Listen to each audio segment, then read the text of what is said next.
Masih bersama saya Budiman Tanurjo di Satu Meja The Forum. Isu yang juga diperdebatkan dalam debat keempat adalah soal model pemerintahan.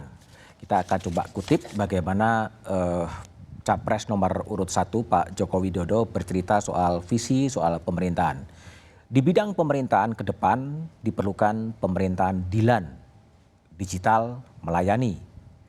Oleh sebab itu diperlukan reformasi dalam pelayanan publik lewat elektronik. Itu kata Capres Pak Jokowi. Sebaliknya dari Capres nomor urut 2 Pak Prabowo Subianto mengatakan di bidang pemerintahan kami berpendapat bahwa lembaga-lembaga pemerintah harus kuat. Tidak bisa kalau terlalu banyak korupsi, terlalu banyak jual beli jabatan. Itu kata Capres nomor urut 2 Pak Prabowo Subianto. Mbak Christina Aryani, ini kelihatannya ada perbedaan paradigma ya dari Pak Prabowo dengan Pak Jokowi. Pak Jokowi lebih mengedepankan dengan bahasa gaul DILAN, digital melayani, sementara Pak Prabowo mengatakan pemerintah ini harus kuat. Sebetulnya apa yang mau disasar dengan digital melayani dari visi dari Pak Jokowi itu?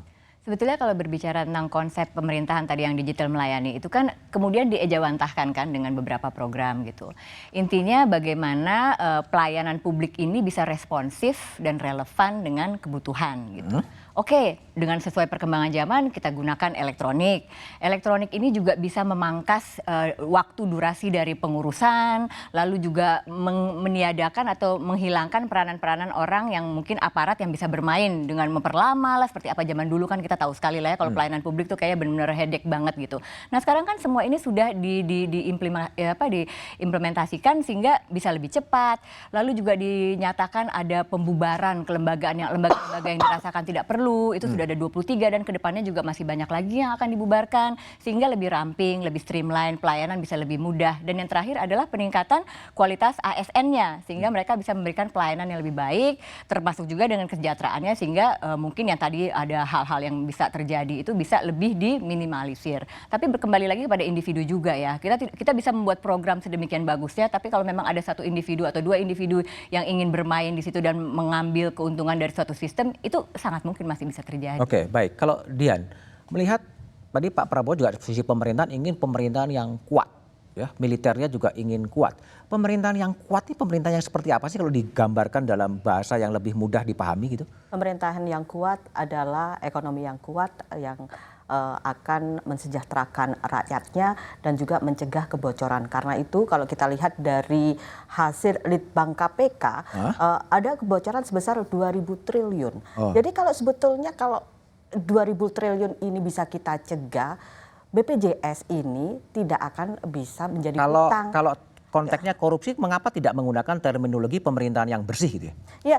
Seperti tadi dikatakan oleh Mbak Christina, dengan menggunakan DILAN, sebetulnya kan visi kita itu adalah menjadikan rakyat sebagai subjek, dan kita lihat bagaimana kita serving the people. Dengan sekarang kita sudah revolusi 4.0, tapi masih menggunakan banyak kartu. Saya masih banyak apa, maaf? Banyak kartu. Oh, kartu. Banyak kartu yang dijual oleh Pak Joko Widodo dalam debat kemarin. Ini sebuah paradok. Katanya ingin menciptakan pemerintahan yang akan melayani. Tapi dengan kartu bukan melayani. Dengan 3 kartu it's a dumb card. Kita cukup deh kalau misalkan kita saat ini sedang di revolusi 4.0, ini kan bisa saja tetap menggunakan dengan satu kartu saja, dengan satu chip semua ini bisa semua data. Oke, baik. Karena, jadi sebentar, Chris. Jadi ada antagonis antara keinginan untuk digital melayani, tapi masih menggunakan kartu-kartu itu sendiri gitu. Kalau soal kartu bisa saya berikan pengertian seperti ini ya.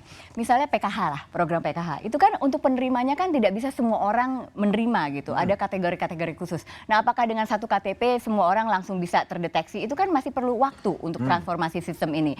Jadi memang saat ini kita belum mampu untuk menjalankan semuanya dalam satu chip misalnya kayak gitu. Tapi bukan berarti kedepannya itu tidak mungkin. Nah, yang terjadi sekarang ini kan kita berjalan ke sana. Nah, mungkin memang tidak semudah sistem ini kan implementasi sistem satu dibutuhkan sarana, prasarana, infrastruktur, SDM-nya juga harus siap mengoperasikan. Itu semua perlu waktu. Yang sudah dipas dipasang saat ini yang sudah ditaruh ini adalah fondasinya, dan sejauh ini semuanya cukup bagus, pelayanan publik berjalan dengan bagus, waktu izin aja, pengurusan izin yang tadinya bisa berminggu-minggu sekarang bisa dalam 3 jam kita bisa mendapatkan 9 jenis izin. Ini suatu prestasi, kita jangan menegasikan itu.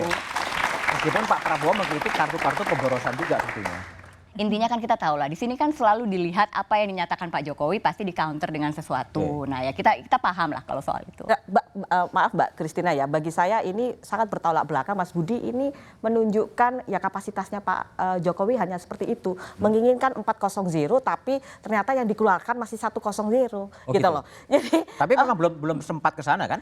Jadi gini, ini karena itu pada pemerintahan mendatang insya Allah kalau misalkan Bapak Prabowo dan Sandi akan memimpin, kita ingin membuat single identity. Bagaimana kita memadukan semua sehingga tidak ada gap antara departemen yang satu dan departemen lain.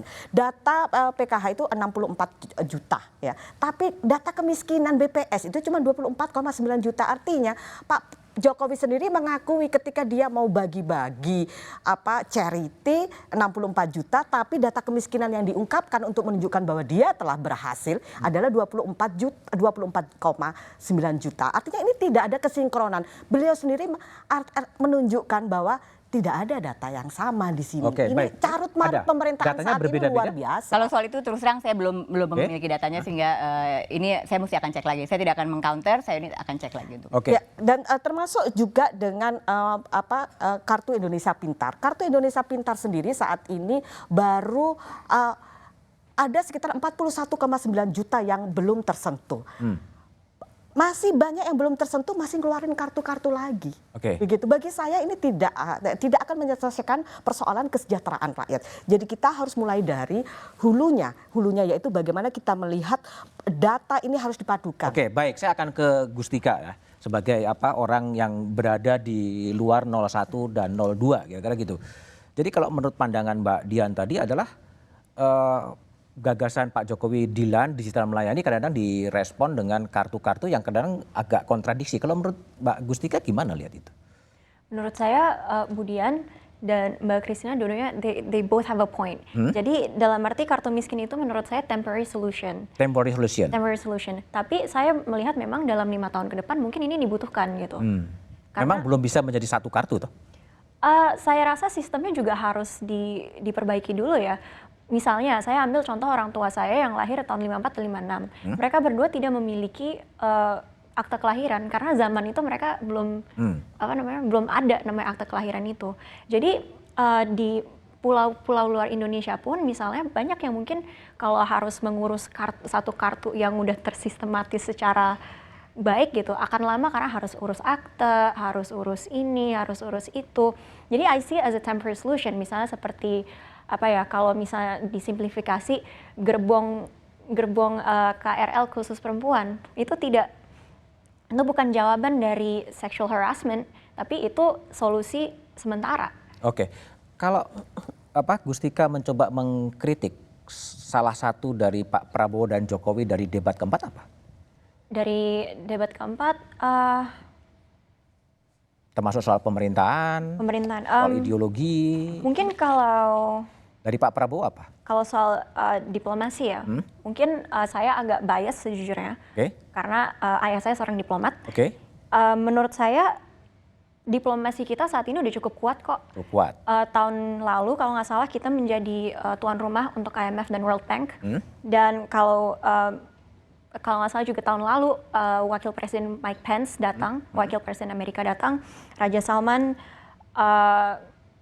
Sultan Brunei Hassanal Bolkiah itu juga datang. IORA pertama kali konferensinya diadakan di sini. Kita juga masuk atas usaha gitu, jadi DK Dewan Keamanan di PBB. Mungkin dianggap Indonesia sebelumnya udah pernah masuk.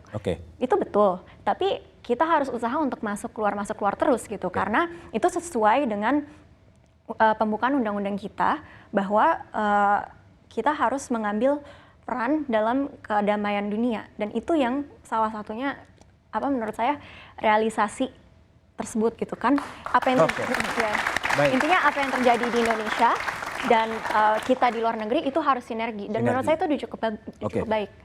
Mbak Dina Wisnu, kalau dilihat memang ada perbedaan paradigma ya antara Pak Jokowi yang berlatar belakang sipil dan Pak Prabowo yang berlatar belakang militer, yang tercermin dengan militer yang kuat, pemerintah yang kuat gitu. Kalau Pak Jokowi kan yang melayani ke arah seperti itu. Kalau Mbak Dina lihat memang ada perbedaan perspektif dari paradigma dari kedua calon itu. Iya, kelihatan banget. Gimana kalau menurut Anda lihat?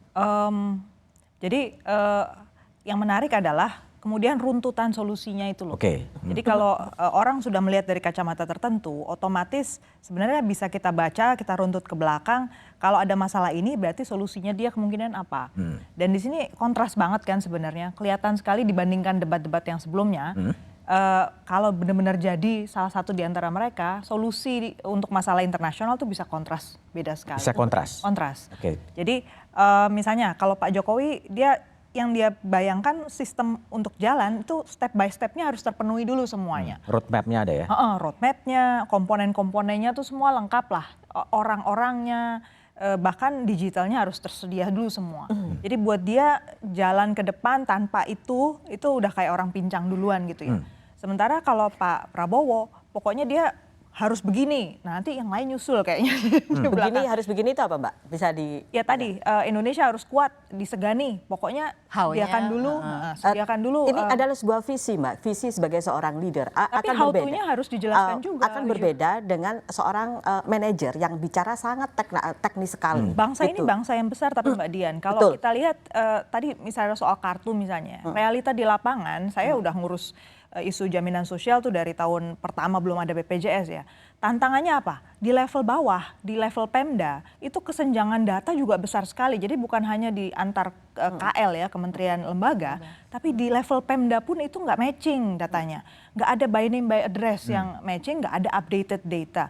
Jadi pemerintah pusat mau perintahkan jalan gitu, ya tetap aja langkahnya pasti harus ada yang terkorbankan dulu gitu loh di awal. Jadi ya tapi maaf Mbak ya saya potong ya. Tapi juga saya lihat ada keengganan pihak-pihak tertentu yang tidak menginginkan agar single data identity ini terwujud. Karena apa? Ini menyangkut kepentingan misalkan importir. Bukan masih dalam proses. Ya, karena ada data antara Departemen Perdagangan dan Departemen Pertanian yang berbeda. Ketika data ini coba kita padukan, karena ketika data ini kita padukan, kita akan mengetahui sebetulnya kebutuhan provinsi Bali berasnya itu seperti apa. Kalau misalkan ada beras di Banyuwangi, apakah bisa itu kita sediakan dari Banyuwangi? Ternyata kebutuhan beras di Bali tidak ada. Nah, ada keinginan dari pihak-pihak tertentu, mafia-mafia tertentu tidak ingin data ini terwujud karena apa? Tentu saja kepentingan dia akan terhenti untuk bisa terus melakukan. Tapi kritiknya Mbak Dina Wisnu kan soal sebenarnya bahwa itu visi ingin membangun militer yang kuat, ingin membangun pemerintah yang kuat, tapi bagaimana roadmap menuju ke situ yang tidak cukup terelaborasi. Kalau menurut dia itu bagaimana mencapai sebuah pemerintahan yang kuat dalam posisi yang kondisi realnya masih seperti ini, datanya masih berantakan, sebenarnya masih belum siap gitu. Ya, saya melihat yang perlu kita lakukan saat ini bukan revolusi mental atau